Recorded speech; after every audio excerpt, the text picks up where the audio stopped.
hearing it right there, your governor saying it. Are he and his Republican colleagues just banking on Mitt Romney winning the election and repealing the health care law? Because couldn't Republicans be accused of playing politics with people's lives in the interim?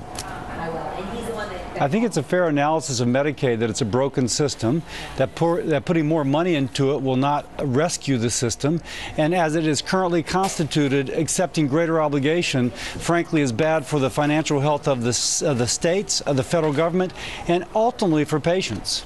Sir, former Governor Howard Dean, who was also a doctor, was on Meet the Press with the governor, with Governor Jindal yesterday. He gave some startling facts, though, about what's going on in the state of Louisiana. Take a listen. In Louisiana, it's 48th in the country in terms of child poverty, 48th in the country in terms of premature death, 48th in the country in terms of industrial accidents and so forth. Just by expanding Medicaid alone, by accepting the president's Medicaid expansion, 340,000 out of his 860,000 uninsured people get covered.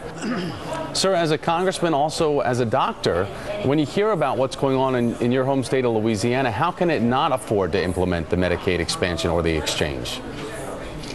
You know, it's interesting. Medicaid pays so far below a provider's rates that oftentimes the patient cannot see a doctor. So it is the illusion of coverage without the power of it.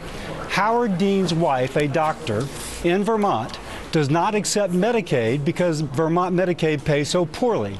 That's according to news reports. If you take Louisiana's Medicaid and expand it even further, that just means more people will have the illusion of coverage without the power of it, and our state will go more deeply in debt.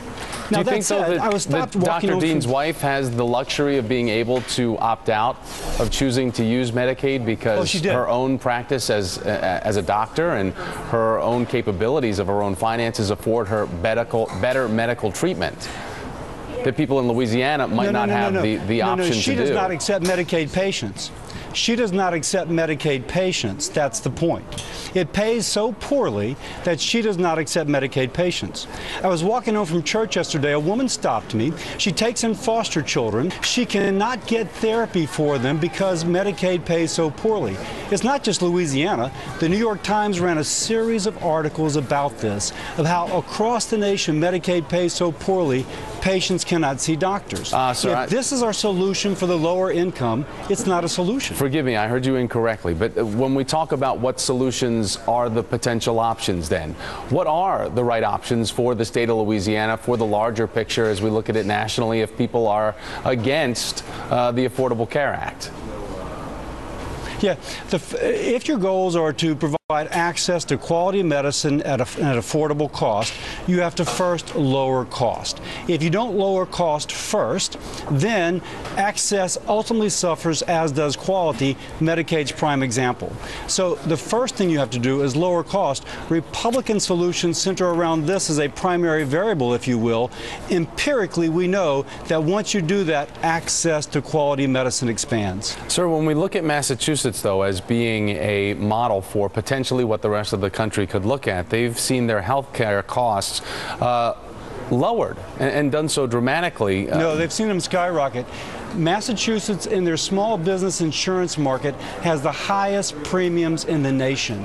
In terms of Medicaid, Massachusetts, on a per-person recipient, gets more than almost any other state from the federal government to help pay for those Medicaid patients, and even then it is consuming an ever greater portion of their state budget. Sir, but Massachusetts, that's not altogether correct. As we look at the facts of the Massachusetts healthcare going through 6 years ago, healthcare costs have gone down as the health access has gone up. No, they have not. If you show me that statistic, I will show you those that are different. If you go to Kaiser Family Foundation, and if you look at the premium cost for a small business, they are the highest in Massachusetts. If you go to kff.org and you look at the amount of money received per recipient from the federal government, Massachusetts is among the top. And then if you look at their headlines about what a hole it's putting in their state budget, their Massachusetts health plan, you will find that it is putting in a deep hole. So your distinction is then that the Heritage Foundation and what Mitt Romney did in Massachusetts is a terrible example of what other states can learn from.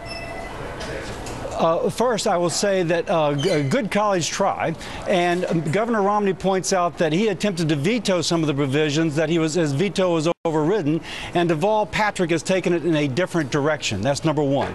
Number two, states by the Constitution do have the power to coerce behavior. The federal government theoretically doesn't unless it's by taxing power.